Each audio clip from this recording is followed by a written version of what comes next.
जय हिंद किसान साथियों। आज हम बात करेंगे सरसों में कि सरसों में 2022 में कितनी तेज़ी बनेगी। तो आज इसी पर आपके साथ विस्तार से बात करेंगे। फार्मर्स हेल्प इंडिया में आपका स्वागत है। मैं हूं आपका किसान मित्र।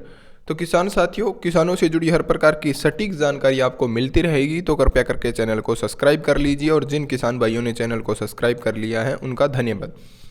तो लगभग किसान साथी पूछ रहे हैं कि जो 2022 में है सरसों में बड़ी तेज़ी कब तक बनेगी। सरसों जो अब तेज़ी बनी हुई है इसमें अभी सरसों बेचें या रोक कर रखें, या 2022 में कब तक तेज़ी बनेगी। तो जो इस पर आज विस्तार से आपके साथ बात करेंगे। तो बात अब मुद्दे की करते हैं किसान साथियों। सबसे पहले बात करते हैं किसान साथियों कि हमारा भारत देश खाद्य तेलों का जो आयात है वो कितना करता है बाहर के देशों से। तो किसान साथियों, जो हमारा भारत देश है वो 70% आयात बाहर के देशों से खाद्य तेलों का करता है हर साल। लेकिन अब की बार जो क्षेत्रफल ज़्यादा है इस कारण सरसों का उत्पादन भी काफ़ी ज़्यादा जो देखने को मिल रहा है, और बता रहे हैं विशेषज्ञ कि अब की बार सरसों का उत्पादन ज़्यादा है। लेकिन किसान साथियों, उत्पादन उतना ही ज़्यादा या 5 या 10% उत्पादन ज़्यादा है। मान के चलिए आप 60%, फिर आप मान के चलिए कि उत्पादन फिर कम है। 60% जो खाद्य तेल है वो आयात करना ही होगा, चाहे पाम ऑयल है, चाहे कौन सा भी सोयाबीन ऑयल, सरसों ऑयल। तो बाहर के देशों से इतना जो 60% है भारत को करना होगा आयात। दूसरी बात किसान साथियों, अब की बार खाद्य तेलों का संकट विदेशों में भी काफ़ी बना हुआ है। जैसे इंडोनेशिया, काफ़ी देश, या यूक्रेन और रूस, इन देशों में युद्ध के कारण या जो देशों की स्थितियां काफ़ी ठीक नहीं है, अब की बार उत्पादन भी कम है। इस कारण से अब की बार खाद्य तेलों की काफ़ी ज़्यादा मांग भी है और उनमें खाद्य तेलों की काफ़ी ज़्यादा कमी भी है।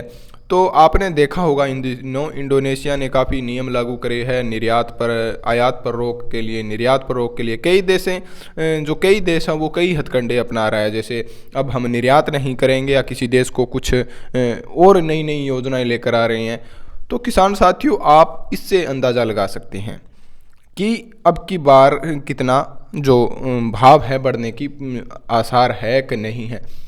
तो हम तो किसान साथियों विशेषज्ञों से कुछ जानकारी इकट्ठी की, उसके बाद हम आपको बता रहे हैं। हमने जो हमारा आंकड़ा है मान रहे हैं कि अब की बार 2022 में कहाँ तक तेज़ी बन सकती है। तो जो पिछले साल सरसों का भाव रहा था आपकी मंडियों में, चाहे वो कितना ही रहे, चाहे 8,000, चाहे 8500, चाहे 7500, तो उस भाव से आपको एक अच्छा भाव देखने को मिलेगा। तो किसान साथियों, उसके लिए आपको थोड़ा इंतज़ार करना पड़ सकता है, लेकिन वह भाव आपको अच्छा देखने को मिलेगा। उसके लिए आपको थोड़ा ज़्यादा भी इंतज़ार करना पड़ सकता है, लेकिन वो 2022 में आपको भाव मिल जाएगा किसान साथियों। तो किसान साथियों, अब आने वाले समय में भी जो सरसों है कई बार स्थिर, लेकिन अब स्थिर चल रही है, कभी डाउन की ओर थोड़ी तो कभी ऊपर की ओर। तो ये वैश्विक बाज़ारों में कुछ खबरें चलती है, इस कारण से कुछ अफवाहें भी चलती है, कुछ सच्चाई भी है। लेकिन किसान साथियों, सच्चाई सिर्फ यही है कि अब की बार खाद्य तेलों की काफ़ी ज़्यादा मांग है। चाहे भारत को 60% बाहर से आयात करना पड़े तो भी अब की बार पूर्ति नहीं है। लेकिन किसान भाई अब की बार जो सरसों को रोक कर रखी है किसान साथियों ने काफ़ी, तो इस कारण सरकार को भी भाव अभी देने पड़ेंगे। अभी सरकार के पास स्टॉक है खाद्य तेलों का, लेकिन जब भी स्टॉक ख़त्म होगा उसके बाद जो भाव आपको निरंतर तेज़ी की ओर देखने को मिलेंगे। तो किसान साथियों, खबर बस यही थी कि सरसों अब की बार अच्छी तेज़ी बनाएगी, तो आप घबराइए मत। तो इसी के साथ आज के लिए बस इतना ही। जय जवान जय किसान।